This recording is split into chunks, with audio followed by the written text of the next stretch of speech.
Andrew, the front page of the Daily Telegraph reports Sunak under pressure on furlough as bank pulls in an extra £100 billion. I mean, I can remember when we considered that a measure in the budget that cost maybe £1 billion was quite a lot. I mean, the staggering sums that are being poured in with Rishi Sunak tomorrow poised to announce the extra extension to the furlough scheme, paying 80% of the wages of people whose businesses are shut down.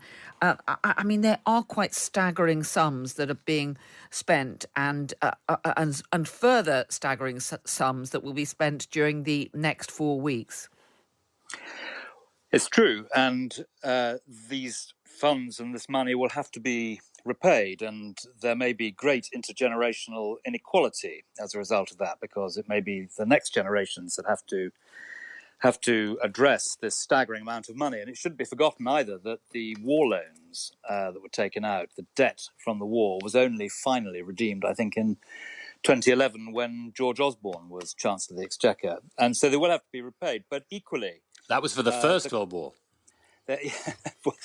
There you go. I mean, equally, the importance of the government, as Boris often says, putting its arm around everyone, has led, I think, to the strongest fiscal and financial support of any country in Europe.